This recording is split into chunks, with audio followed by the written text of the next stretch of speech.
Bonjour à toi. Tu traverses probablement une période difficile suite à une rupture amoureuse. Aujourd'hui, nous allons aborder une question cruciale. Comment gérer les réseaux sociaux et l'envie de contacter ton ex? Ce sont des dilemmes modernes mais essentiels à surmonter pour avancer. N'oublie pas de soutenir notre chaîne en likant et en t'abonnant. Cela est primordial pour notre croissance. La rupture amoureuse est une expérience universelle, un rite de passage qui transforme profondément ceux qui la traversent. Elle nous confronte à des émotions intenses et parfois désorientantes, des sentiments qui vont de la tristesse à la colère, de la confusion à la solitude. Il est essentiel de comprendre que ces émotions, bien qu'elles paraissent accablantes, sont des réactions naturelles au déchirement du lien affectif. Face à une rupture, notre tendance naturelle est de rechercher des moyens de combler ce vide soudain. Les réseaux sociaux, omniprésents dans nos vies, deviennent alors des outils ambivalents. Ils peuvent être à la fois des refuges temporaires et des pièges émotionnels. Il est facile de se perdre dans les méandres virtuels, scrutant les traces de l'autre, cherchant des réponses, ou pire encore, espérant des signes d'un éventuel retour. Il est primordial, dès les premiers instants de la rupture, de fixer des limites claires envers l'usage des réseaux sociaux. Cela permet de créer un espace mental et émotionnel nécessaire pour entamer un processus de guérison. La tentation de contacter son ex peut être puissamment ancrée dans notre désir de retrouver un semblant de normalité, mais c'est un piège à éviter.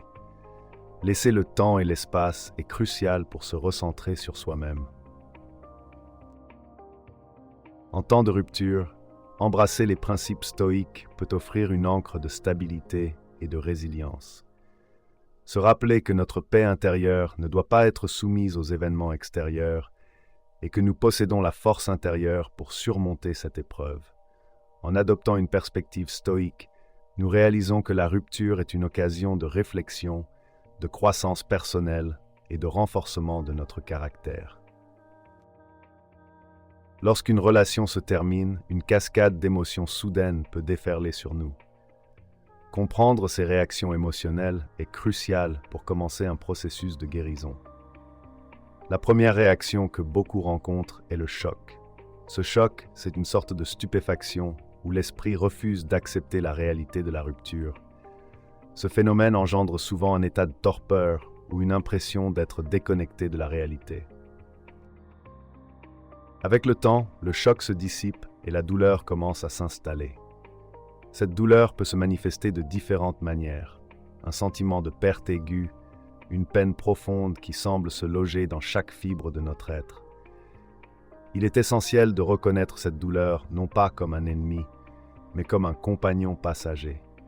Ignorer ou réprimer cette douleur ne ferait que prolonger notre souffrance et retarder notre guérison.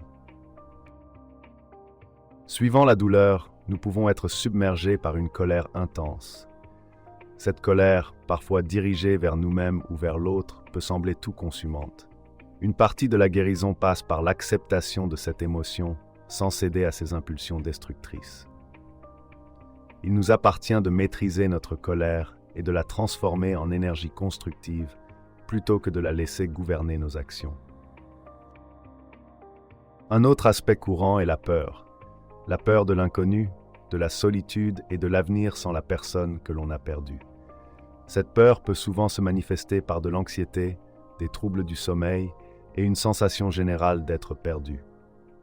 L'affronter signifie prêter attention à ces sentiments, les accueillir et les comprendre, mais aussi avoir le courage de les traverser, en sachant qu'ils ne sont qu'éphémères. Pendant ce voyage émotionnel, nous rencontrons souvent la tristesse. Une tristesse lourde qui peut étouffer et sembler interminable. Pourtant, dans cette tristesse, il y a une opportunité pour une introspection et une croissance personnelle. En reconnaissant la présence de cette tristesse et en lui permettant de s'exprimer, nous ouvrons la voie à la compréhension et à la transformation intérieure. La confusion est un autre compagnon de voyage. On peut se sentir déconcerté, sans direction, avec un esprit en proie à 1000 questions sans réponse. Cette confusion est naturelle, une partie intégrante du processus de deuil. Tout comme un fleuve en crue finit par retrouver son lit calme et apaisé, nos esprits troublés finiront par trouver la clarté. Cela nécessitera patience et confiance en soi. Enfin, il y a l'acceptation. Cette étape ne signifie pas l'oubli ou l'indifférence, mais plutôt une reconnaissance paisible de la situation. À travers ce cheminement émotionnel, l'acceptation devient possible. En acceptant la réalité, nous permettons à la guérison de commencer. Se rappeler que chaque émotion ressentie est une part essentielle de notre humanité nous aide à traverser ces moments avec force et résilience. N'oublie pas, cette vidéo n'est qu'à mi-chemin. Si tu trouves ce contenu utile, pense à liker et à t'abonner pour ne manquer aucune de nos futures vidéos. Ce simple geste est extrêmement important pour notre développement. Dans un monde où la rupture amoureuse est souvent marquée par un besoin urgent de se connecter, il convient de reconnaître l'importance de gérer sa présence sur les réseaux sociaux avec sagesse. Après une séparation, les médias sociaux peuvent devenir une arme à double tranchant, exacerbant la douleur et l'envie de contacter son ex-partenaire. La prudence et la réflexion deviennent alors essentielles pour protéger votre bien-être émotionnel et favoriser le processus de guérison. Considérez ceci comme une opportunité de redéfinir votre relation avec la technologie et de cultiver une plus grande maîtrise de soi. Premièrement, il est crucial de limiter le temps passé sur les réseaux sociaux. La tentation de vérifier constamment les activités de votre ex-partenaire peut devenir une obsession nuisible. Fixez des limites claires et respectez-les. Fermez les notifications pour éviter les distractions incessantes. En réduisant votre engagement numérique, vous créez de l'espace pour des activités plus enrichissantes et réparatrices. L'espace digital que vous libérez peut être réinvesti dans l'amélioration personnelle et la résilience intérieure. Ensuite, envisagez de faire une pause sur les réseaux sociaux. Un retrait temporaire peut offrir une perspective nécessaire et une tranquillité d'esprit. Cette pause permet de rompre le cycle de l'attente constante et de la comparaison, deux éléments souvent exacerbés par la présence en ligne. Profitez de cette période pour vous recentrer sur vos besoins personnels, revitaliser votre esprit et renforcer votre identité indépendante. Désobligé de regarder les publications de votre ex-partenaire ou d'anciennes photos de vous deux, envisagez de les masquer ou de les supprimer temporairement de votre fil d'actualité. Cet acte de digital detox est une puissante affirmation de votre priorité sur le voyage de guérison. S'entourer de nouveaux contenus inspirants et positifs peut aider à remodeler votre perspective et à alimenter des pensées constructives. Interagir en ligne peut souvent être doublement interprété. Communiquer avec prudence et éviter les discussions qui pourraient raviver la douleur ou causer des malentendus. Abstenance de commenter ou de liker les publications de votre ex-partenaire. Évitez également de publier des sentiments ou des réflexions personnelles susceptibles de provoquer des réactions indésirables. Votre espace numérique doit refléter votre parcours de résilience et de force. Enfin, utilisez les réseaux sociaux pour s'inspirer et se motiver. Suivre des pages et des personnes qui incarnent les valeurs de résilience, de force intérieure et de sagesse intemporelle. La présence d'exemples positifs et édifiants dans votre fil d'actualité renforce le soutien émotionnel et offre un modèle à suivre. Les médias sociaux deviennent alors un outil de transformation personnelle plutôt qu'une source de distraction et de douleur. Reconnaissez leur potentiel puissant et utilisez-le avec discernement et sagesse. Dans la tempête émotionnelle de la rupture, l'envie de contacter son ex peut devenir une obsession. Les stoïciens nous enseignent que nos pensées ne doivent pas nous asservir. Marc Aurèle nous rappelle que notre vie est ce que nos pensées en font. Ne laissez pas vos pensées vagabondes vous dominer.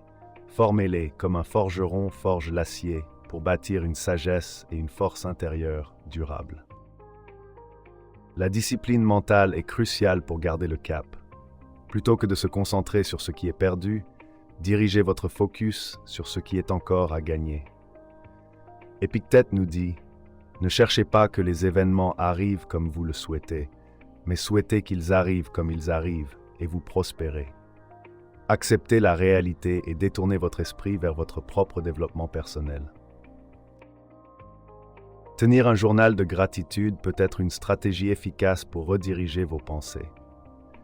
Chaos d'une rupture souvent nous pousse à ignorer les aspects positifs de notre vie. Noter ce pourquoi nous sommes reconnaissants nous ancre dans le présent et nous rappelle notre propre valeur. Cela te rendra plus fort, nous assure Sénèque. Prenez le temps chaque jour de cultiver cet exercice simple mais puissant. La méditation stoïque vous aide à vous recentrer et à calmer le tumulte intérieur. Respirez profondément, détendez-vous et concentrez-vous sur le moment présent. Les remords du passé et les angoisses du futur s'estompent lorsque vous vous immergez pleinement dans l'instant. Marc Aurèle conseille « La retenue est la clé de la liberté. Soyez maître de votre esprit et non son esclave. » Modifier ses habitudes quotidiennes peut briser l'envie de contact.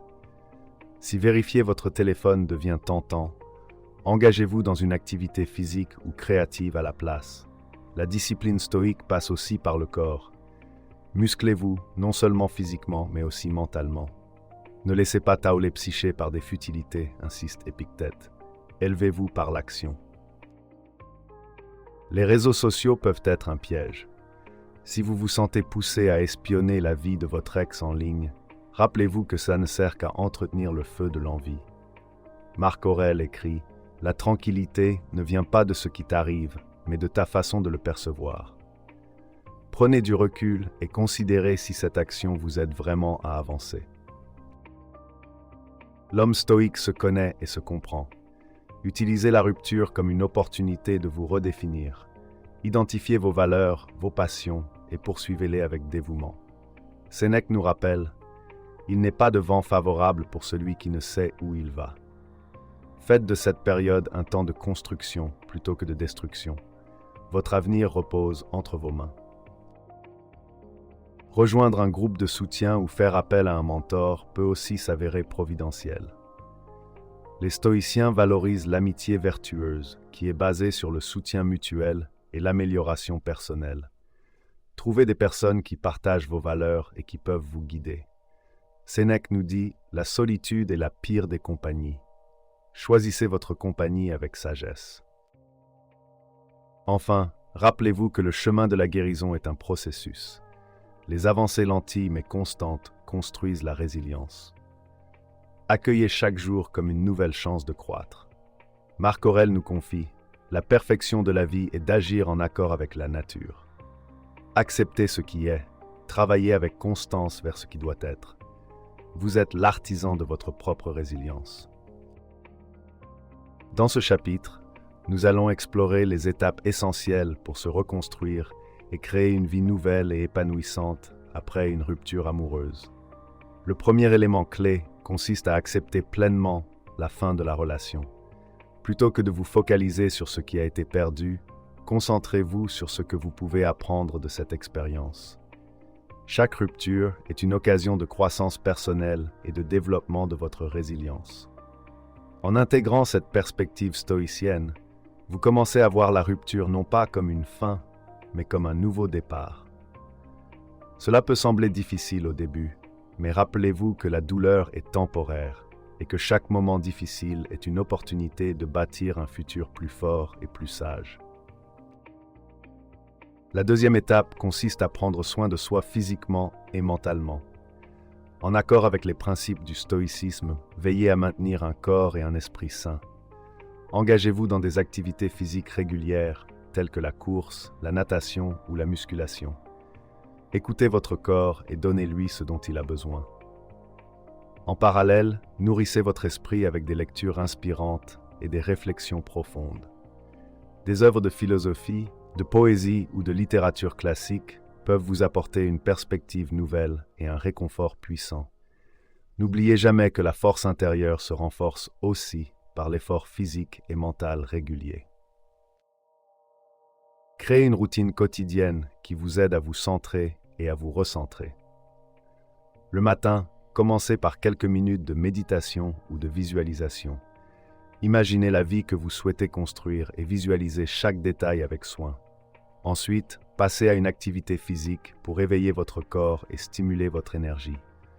Tout au long de la journée, trouvez des moments pour vous arrêter et respirer profondément. Pour évaluer vos pensées et rappeler vos objectifs. Le soir, pratiquez la gratitude en notant 3 choses pour lesquelles vous êtes reconnaissant. La constance de cette routine vous apportera stabilité et clarté dans votre processus de reconstruction. Entourez-vous d'individus qui vous inspirent et vous soutiennent. Identifiez les personnes dans votre vie qui ont une influence positive, qui vous motivent à devenir une meilleure version de vous-même. Cherchez activement des mentors, des amis ou des proches qui incarnent les valeurs que vous appréciez. Passez du temps avec eux, apprenez de leurs expériences et laissez-vous guider par leur sagesse. Si nécessaire, rejoignez des groupes ou des communautés partageant les mêmes intérêts ou philosophies de vie. La qualité de vos relations impacte grandement votre bien-être et votre capacité à avancer. Fixez-vous des objectifs clairs et réalistes pour votre avenir. Quels sont vos rêves et aspirations? Quelles sont les étapes nécessaires pour les réaliser? Élaborez un plan détaillé et divisez-le en objectifs à court, moyen et long terme. Ne vous précipitez pas. Accordez-vous le temps de progresser à votre rythme tout en restant déterminé. Les réalisations, petites ou grandes, renforceront votre confiance en vous et cimenteront votre détermination. Le stoïcisme nous enseigne à nous concentrer sur ce que nous pouvons contrôler, alors dirigez votre énergie vers l'atteinte de vos objectifs personnels. Cultivez la gratitude et la simplicité. Le bonheur véritable ne réside pas dans la possession matérielle, mais dans l'appréciation des petites joies de la vie.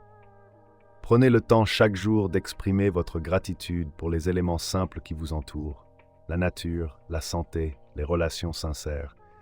Simplifiez votre existence en éliminant les excès et en vous concentrant sur ce qui est essentiel. Adopter une vie plus simple vous apportera une paix intérieure et une clarté d'esprit inestimable dans votre chemin de reconstruction. Enfin, faites preuve de patience et de bienveillance envers vous-même. La reconstruction après une rupture amoureuse est un processus qui demande du temps et de la persévérance. Chaque étape, chaque effort compte et vous rapproche de la vie épanouissante que vous désirez. Évitez de vous comparer aux autres et de vous imposer des attentes irréalistes. Rappelez-vous que chaque chose se produit en son temps. Accueillez chaque petite victoire avec gratitude et continuez à avancer avec confiance. En cultivant cette patience et cette résilience, vous créerez une nouvelle vie remplie de sens et d'accomplissement. Merci d'avoir suivi notre discussion sur la gestion des réseaux sociaux après une rupture. Rappelle-toi, la sagesse et la résilience sont au cœur de ce processus. Si tu as apprécié ce contenu, pense à liker et à t'abonner. Cela est vraiment crucial pour la croissance de notre chaîne.